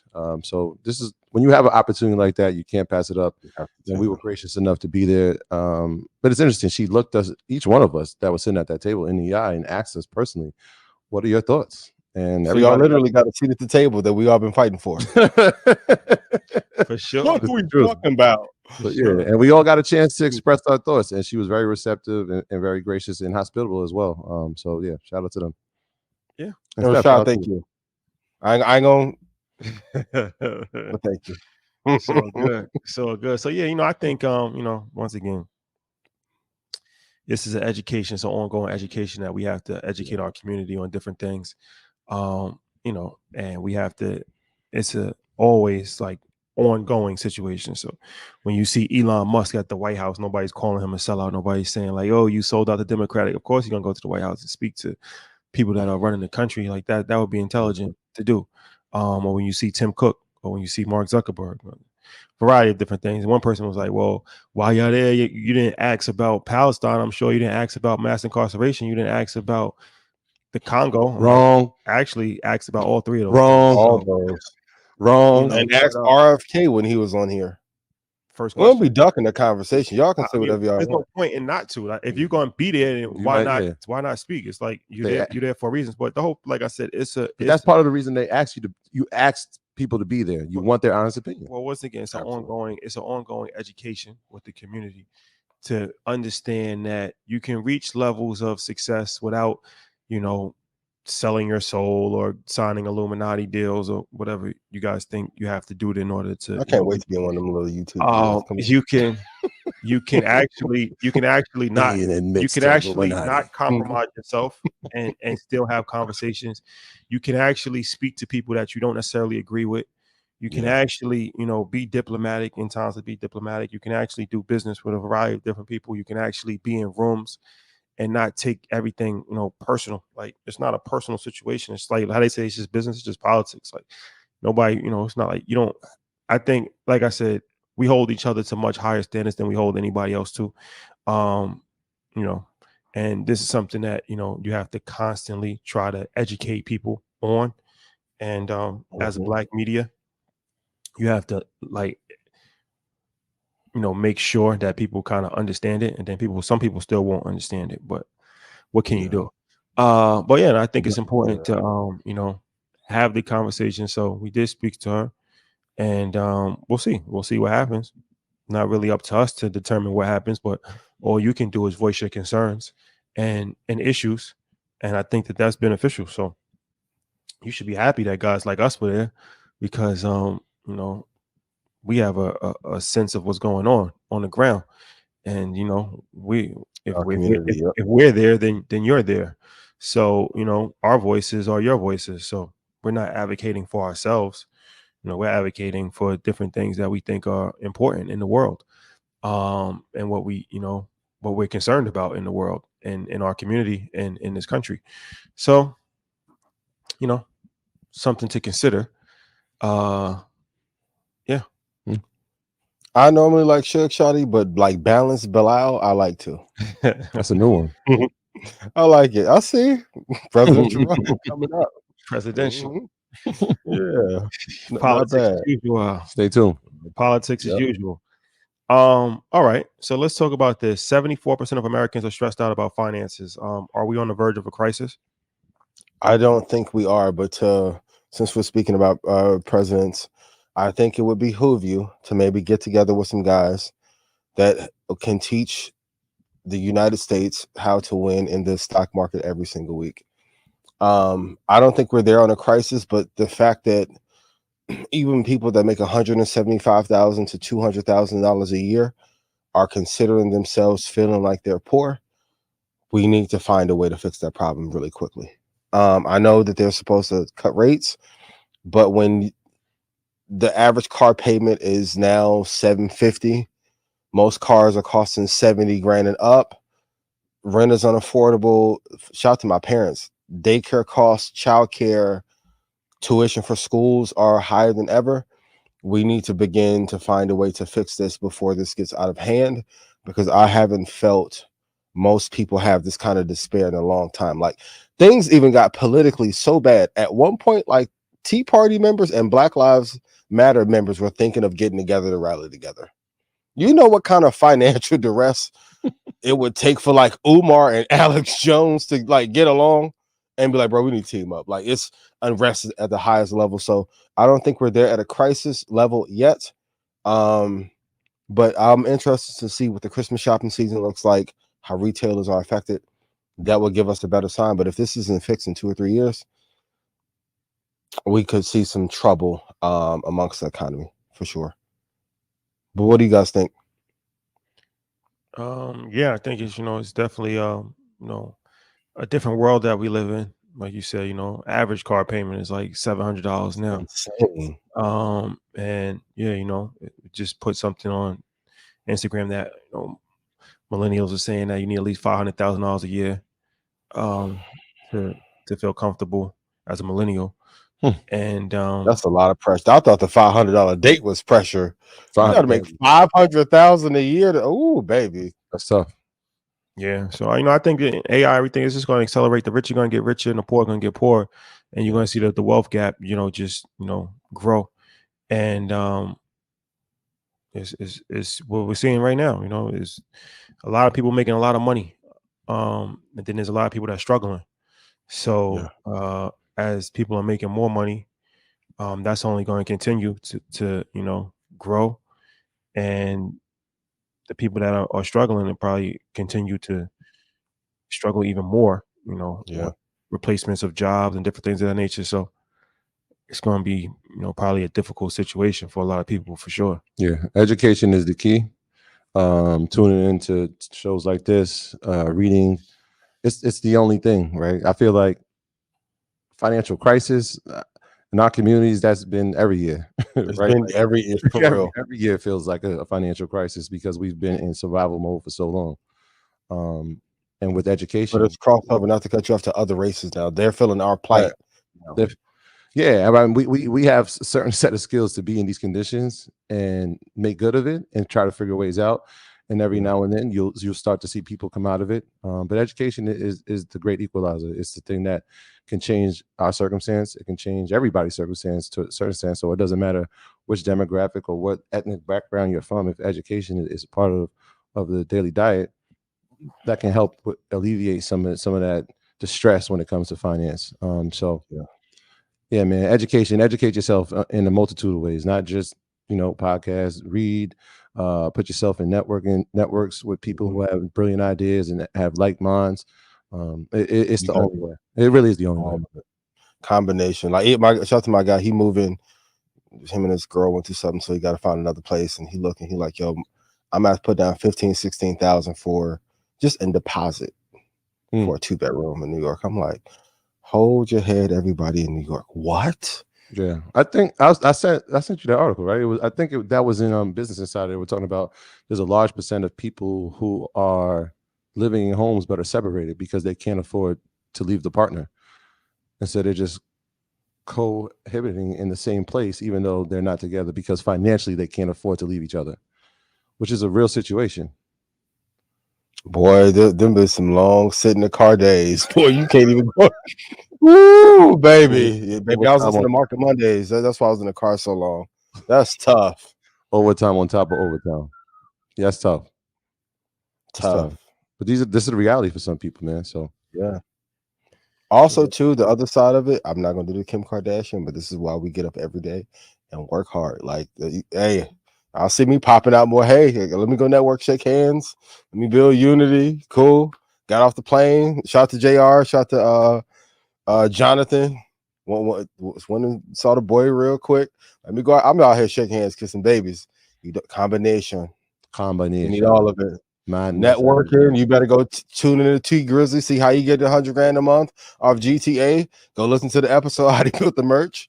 Get your InvestFest tickets. You got to do everything right now as an entrepreneur to make sure that you'll be okay and invest for the long term. So how do we find a stock like NVDA for 2024? Great question. Somebody on Twitter asked me this, and the true answer is it's all the boring things that pays the highest dividend. Like, number one, I would go look at everything that A16Z is invested in, not just because Chris was on the show, but I would look at the top 3 venture capital firms, literally print out their entire portfolio, what they're invested in, see the ones that can have the biggest impacts from every sector. I think in the next 10 years, Anduril, if they're not acquired by Northrop or Lockheed, they'll probably be one of the biggest defense companies of all time.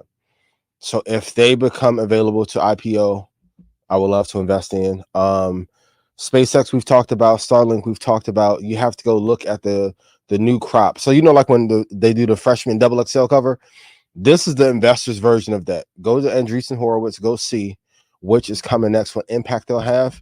And also, too, like in that defense and military space, the margins are a lot higher, a lot less competition, a lot more intellectual property that you cannot copy. So I'm normally not excited about the defense space, but they're a combination of tech and defense.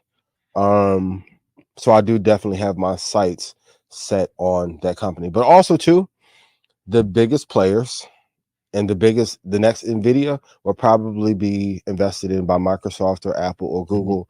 If you're buying any of the big 3, you're going to have exposure to it anyway.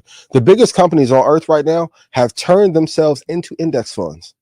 You don't think if I keep saying Apple and Microsoft, you don't think Satya doesn't know how much value he brings to Vanguard and BlackRock ETFs? They're like, let's just acquire the companies and build our own index. And that's what everyone is doing. I was talking to Joe. Hey, what's up with the Apple thing? He was like, if you bring a project to Apple, they now want you to bring 4 shows over there. index, and then get the 35% on the back end for 4 years. Legal mafia, legal cartel. So invest in Apple, Microsoft, Google. They'll invest in the biggest companies, but to find out which company will be next, go look at Andreessen Horowitz, Kleiner Perkins, and see what they're investing in. That's the easy way to get a heads up. All right. I think that you have to set realistic expectations. So right, let's start there, right? NVIDIA went up 216%. So will you find a company that does that? Maybe. But if you find a company that does 70%, I mean, that's a win. That's really good, right? And 50% is really good. So I wrote down like just 5 things you can do. Like if you're a beginner, if you're looking at it. So the first thing is find a company or sector that you understand, right? Or a sector that's emerging. One of those 3 things you understand, right? That is emerging, right? Either a stock or a sector. Number 2, determine their competitive advantage, right? So figure out what they do that nobody else can do, right? This is their moat. That's number 2. Number 3, find out if they are profitable, right? If they have growth, if their earnings have growth. Here's a percentage that you should use. If their earnings growth is between 8 to 10%, this is a good sign, right? Yeah. The next thing you do, this is number 4, look at their debt, right? This is if you're looking at a company. If their debt has gone down from the previous year, this is another good sign. Good sign. Number 5, I want you to put their ticker into Yahoo Finance, anywhere, and look at their chart, right? If we start to see that mountain starting to decline, we see it depreciate over a 5-year, over a 10-year, over a 1 year, this is a good sign. We don't want to see charts that are too rocky. Right? Yeah, you don't want this. Yeah. Just from the eye test, you want there's a quality. Incline over time. Those are 5 things you can do. Will it hit 216%? I don't know, but a 50% gain is a great, amazing, a great win, and you can find companies like that for sure. You want to talk about HubSpot? Yeah, we spoke about it for everybody that was at Market Mondays live in Chicago. Put it up on the board. I actually put the actual call I did on the board. If you big facts. Big facts, right? Then we came on here on Market Mondays and we spoke about it, and then we spoke about it 2 weeks ago after their earnings came out, and we saw it pull back. When I initially spoke to the people in Chicago, HubSpot was trading at 402. By the time the earnings had come, they ran up to 450, pulled back a little bit. People started selling. Obviously, I mean, that happens, right? When we see profits go up, people are going to say, hey, we need to take our share, and maybe we'll leave our initial investment. Over the past week, HubSpot is now at 516. Can we clip in your segment from Market Mondays? So it's proof. Yeah. So here's the crazy part, right? We're talking about, again, if something goes up 25%, 30% in 30 days, this is a great win. Like if you're in the option space, this is even a even greater win. And so when we're telling you opportunities, not only are we saying it because we might be doing it, but these is how you should be looking at companies, right? I looked at the chart. I showed you exactly what a support line was going to be at. I said it has a potential here to rebound, and it has done that in a tremendous way. So everybody that got in at HubSpot, congratulations, you made some money. You can put yes in chat. Big fact. If they got the call, how much should they be up right now? Well, Friday, I know it pulled back a little bit today. At its peak on Friday, it was up 147%. And the ticket to Market Mondays live in Chicago costs what? Oh, you would have made that by easy. What was it? $59? $69? Bloggers clipped it up. EYL charges too much for the dog. Tickets was $60 and was a vibe and did a presentation. And the boy told you how to put in all the data to the AI like a Tony Stark device. Come on, man. If I made you money, please put yes in chat. If you made money off HubSpot, please put yes in chat for Troy. Shaw told you all to do on social media. Boy gave us some gems. I'm like, why are you telling them that? Wait, what? Never again. Hey, for my cryptocurrency enthusiasts, Bitcoin up 129% for this year. Ethereum 72%. Digital is up 308%. Coinbase is up 276%. Riot is up 267%. And Michael Saylor about to buy another yacht. MicroStrategy is up 251%. Hold everything for a 10-year period. Those are silly numbers. Marry your positions. Y'all keep wanting to invest in the little side pieces. It don't work. You got to get the Korean Stephens out of your portfolios, right? They look good on the surface, but it's bad for you. You don't want to end up like Eddie Winslow. Shout out to Eddie Winslow. Shout out to Eddie Winslow and Jaleel. Appreciate you, my brother. Jaleel, Eddie my Winslow. That was ill. That was his wife, right? Yeah. And then she'd get up and go to Lil Wayne for 3 or 4 days. Even better. You know how good, like, and he sleep on the couch in their house. Bro, he would get out and back out the car so she can go leave. Yeah, share that girl.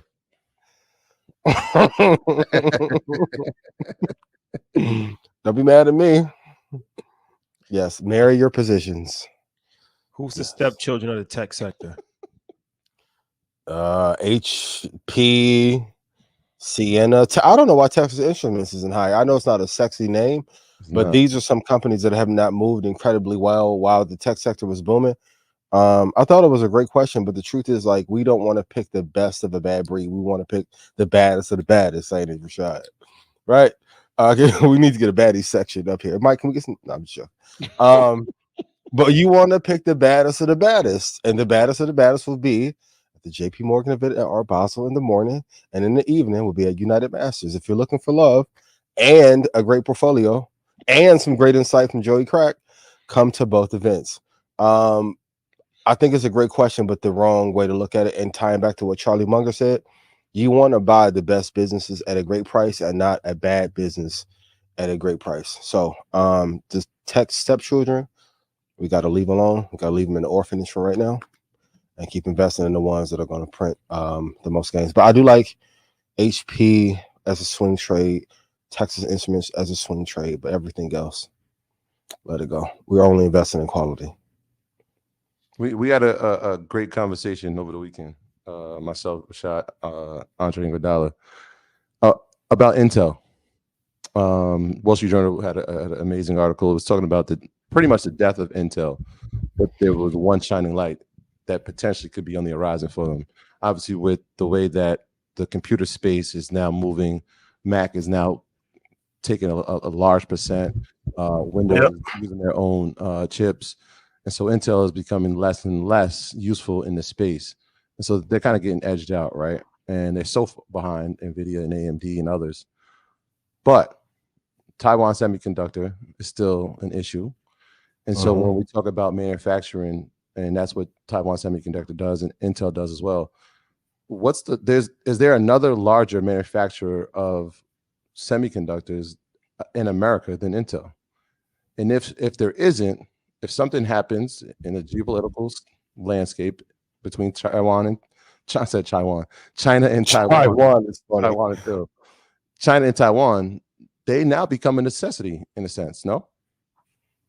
Yes. The only issue is when you have all of your customers become your competitors, what product, hardware or software has Intel made to make sure that the customers want to buy from them? Long gone are the days of people saying, I want an Intel chip. Right. You have AMD. Google at some point is going to make their own chip. I think Tesla will need to Elon will have to have that either for the Boring Company, Starlink, or Tesla. Apple's already working their magic to try and build their own chip. Google is as well. Who does Intel sell to? Burger King? Like, yeah, I don't know who the end consumer is. Yeah, I agree with that point, right? Everybody wants to make even Apple has left, right? But at a certain point, some of these companies don't have the infrastructure present day to manufacture their own chips. They can make them. I agree. Right? They have that, but they can't manufacture them. And so that's why you see a Taiwan Semiconductor going to Arizona for a $20 billion infrastructure build out, right? They're doing it in Texas as well. But that's going to take at least 5 to 10 years, if not longer. Some of these other companies, it'll take them the same amount of time. In the event that something happens in the next 2 to 3 years in that area of the world, you kind of need them, no? Intel needs to either do a rebrand, needs new leadership, or they need to find a way to acquire AMD. I'll be real. Intel Eartha Kitt, Boomerang. Used to be bad. You can bring the little 80-year-old vibe if you want to. That's not what I'm looking for. You know what I'm saying? Do what you want. To everybody, to the same guy who comments on this every time it gets brought up. how many shares? I'm gonna do the balance below. How many shares do you currently have of Intel in your portfolio? We can't even have this argument. This is like George Mikan versus Michael Jordan. NVIDIA by far is the leader, but if you want to buy Intel and risk it in your portfolio, have fun. What do I know? Nothing. Did we put the dead signal on them? I think we did. I've been saying finito, Spiritu Santo, Muerta. Hey, have Father Frank get to reading off your little eulogy. You're gonna be as mad as Udoka was on the sideline talking to LeBron. That was crazy. You got thrown out the game. Investing in the baddest. Invest like Udoka. Buy the best of breed. Well, ladies and gentlemen, there we have it. There you have it. There you have it. Check us out in Miami. Ian, yes. Dunlap, JP Morgan Chase, Saturday morning. Earn your masters.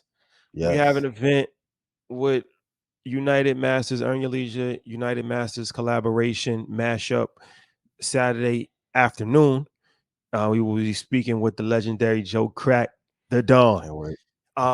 Shout out to Rich Player. Shout out to the whole Terror Squad, man. It's tough times for them right now. His best friend actually passed away. Yeah, rest in peace. And I believe his funeral is today. Actually. Yep, so our condolences to Joe, to Rich, to the whole TS crew, man. We've been around them. Super good individuals, super solid. So yes. But on a lighter note, we will be with Joe on Saturday. We got a lot of surprises. Art Basel's always a good time. A lot of our celebrity friends will be coming to Art Basel. Chris Lyons said he's pulling up. That's gonna be a vibe. Looking to mix and mingle, man. Somebody like Chris is somebody that you should know. That you have to know. Yeah, for sure. He's an important person. So you got to identify who he is. Yeah. So you can actually introduce yourself to him. And then if you do introduce yourself to him, have something to say.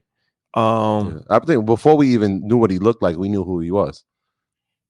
Yeah, Chris he's a name rings bells. Yeah, his name, it was like everybody's like, you got to meet Chris Lyons. You got to get Chris Lyons. You got to get Chris Lyons. Yeah. Until the point we met him, like we introduced ourselves, but like we already know who you are. Like we've been studying who you are. This is dope that we're getting to meet, and hopefully we could create something in the future, and we have. So Andreessen Horowitz is the name of two guys, Ben Horowitz and Mark Andreessen.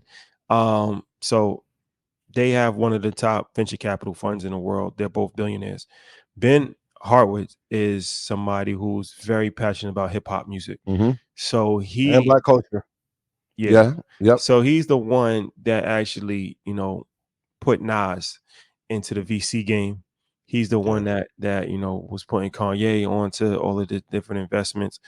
A lot of these people that you see in hip hop that made a lot of money investing in startup companies. Yeah. He's one of the ones that's actually responsible for that. Yeah. And he's creating a fund for the pioneers of hip hop. I think they just really they honored Rakim, they honored Scarface. So that just happened like a month ago. Yeah, just almost like a sort of like not a reparation, but like, hey, like a union kind of. You've given so much to this community. Now let's create a fund so that we can give back to the people who pioneered this, which is incredible. Yeah, for sure. Shout out to them. And then they have a fund called Cultural Leadership Fund. Like I said, that was Chris Lyons started. So Chris Lyons works for them. And then he started the Cultural Leadership Fund. The Cultural Leadership Fund is a fund with athletes, entertainers, and cultural leaders that get to invest in startup companies, right? So he's like one of the top 5 people in the company, probably. You tell me when they went to Japan, he was there. It was him and the owners of the company, like 2 other people, and they met with the Prime Minister of Japan. So Chris is not like a regular normal, because I know there's gonna be some people in the chat like, oh, he doesn't really know crypto. He's moving what happens amongst institutions in the crypto space. Now I can already anticipate it. I know. You should have got a real crypto expert. Who you want us to get you in your basement? Would that be more beneficial to the community to get a basement investor who has $1,000 invested? I invested in my basement. in a few altcoins, as opposed to one of the most influential people in cryptocurrency space. I don't know, but I don't know what to tell you. But he will be at Art Basel, so maybe you could have an introduction if you're interested in introducing yourself. Yeah. That's the key. But there's always a critic. There's always a critic. No matter what you do, there's always a critic in life. Critics hurt your heart? No, necessary. Criticism is necessary. But I keep saying the critics, you always tell us what to do to be better, to beat y'all. Please stop. And one last word to all you grown men: stop snitching on it. This is not cool. What I'm noticing is there's a trend on Instagram where people, and it's like so-called like credible people, stand-up guys, and they've just turned into like there's like online diaries. They're telling stories that happened 20 years ago, and they're like incriminating themselves and they're incriminating other people, and they're like literally like detailing things like, when did public snitching become okay? Like this is a very disturbing trend. And like a short person who did it. These guys are like 50-year-old, supposed to be like stand-up guys, like people that are highly respected for long periods of time. And like they writing like they're not even writing tell-all book. If you're gonna at least snitch, then at least write a tell-all book where you can make some money. They just going on just Instagram live and just just like dry snitching on things that's happened 30 years ago and all kinds of issues, relationships, stuff like that. So the run and check play. I've never seen so much tattletales. And it's okay. And it's become normalized and it's disturbing. The number one rule in life is to shut your mouth. That's the number one rule in life. Shut your mouth. Don't talk. Unless you actually have something beneficial to say or somebody asks you a question where it's actually beneficial. Other than that, there's no need to talk. Unless you're working for the police and you're trying to actually get somebody. There's a lot of them. Why are you talking so much? Why is everybody talking so much? Like, and they're like, you're a podcaster. Media mogul is a better title. Yeah. But if you wanna go with the podcaster, yeah. Say it again, though. We talk for a living, but we actually make money from speaking, and we speak on things that's beneficial. We don't speak on people. We don't speak on gossip. We don't speak on allegations. We don't speak on things that have happened to us 10 years ago and it's unresolved issues, and we haven't gotten any reciprocity yet. So our revenge is to go on Instagram into that's not something that's beneficial. And it's corny. So if you're a tattle, you learn that in the basics. Don't be a tattletale. Nobody likes a snitch. So shut your mouth and get your money, or you're going to be broke. Because I promise you, the thing I realized, even going to Abu Dhabi, is like people with real money, they don't talk. You don't even see them. They don't do all that, right? Like, they're not showing their cars on Instagram. Like all of these rappers doing car shows, that's corny. Like, I seen like the highest level. Right, but shout to Rose, so nobody thinks. No, not car shows, not car shows. I mean like car like this. Oh, show. Okay. Yeah, my bad. Shout out to Rose, not like car shows.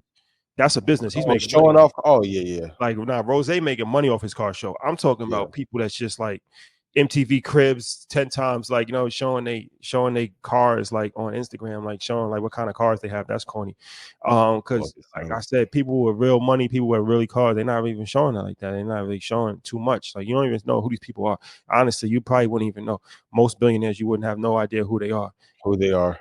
So it's like when we do have an opportunity to talk to a billionaire, that's even more reason why you should actually support that, because these people are like breaking the mold. Most billionaires would not talk because they're like, what's the benefit? What benefit would I get in actually providing information to people that's not going to do anything with it anyway? What benefit? I'm not going to make no money from that. Like, why would I do that? Why would I put myself in a public light for criticism and scrutiny? And why would I provide information that could potentially lead somebody else to copy my blueprint? I'm not going to do that. It makes no sense. So at some point in time, you got to be grateful for the information that's provided for you, because most people are not going to share the information. And you can't even blame them, because it's like, why? Like, you share the information, only thing you're going to do is get criticized and tore down. So all right, well then I'll just stay in behind the scenes and you'll never even know. I could just walk the streets and you have no idea who I am. Good. Big facts. And next year, I think we're gonna see a lot less people talking. Okay. For what? Like I'm saying, like you're saying, if this is the thanks that you get for actually providing information, then why would you provide the information? Figure out for yourself. Yep. I never thought anybody would get vilified for sharing information. That's the most interesting time ever. I'm like, even the we need a seat at the table. Y'all got the seats. Why are y'all there? Y'all selling out. I'm like, if I sell out, I'm gonna come on and tell y'all. They paid me 163 via wire, shot the Visa. I'm gonna be caping crazy. I'm gonna have a little checkerboard floor on the show. I'm like, listen, I'm gonna go all the way out. Ain't nobody sold out. We just worked hard and God blessed us. Still. Big facts. And still. Yeah. See you this weekend and on the 15th. All right. Ladies and gentlemen, RSVP to the Art Basel event, RSVP to the Chase event. Saturday, we will be in Miami. It's going to be a vibe. And don't forget Ghana, December 27th. We're a billionaire we're speaking at, right? A billionaire, yes. An African billionaire. Yep. We'll be speaking. We'll be releasing information probably soon. But we got one of them won again. So, you know, yeah. I would highly advise you to go, and if you're in Ghana, for sure, you should definitely make your way to Treehouse on December 27th and see us there. And we're gonna be bringing the New Year's in Ghana as well. And that's what we're going with. That's what we're gonna ride out with. And a lot of you podcasters are adding no value to this world either. So, can we put some names on some bullets? Y'all got 18 months. It's about to be over. I told Joe the same thing. He said, I agree. 18. Hey, Adam, I like you. I highly advise you to stay out of blood and crip business for you get crippled. I know the porn business working. If your lower legs ain't working, that revenue stream gonna drive too. Stay out of it. This is grown man BI. Get you rolling the tree. For real. Y'all better stop. All right. Perfect time to say goodbye. Been real. All right, y'all. Be good. Love is love. We got any birthdays? Did we miss anybody? Nah, love though, man. Love. Shout out to everybody. Love always wins. If it's your birthday, enjoy it. Love always wins. Happy birthday. Happy Earth Strong. Love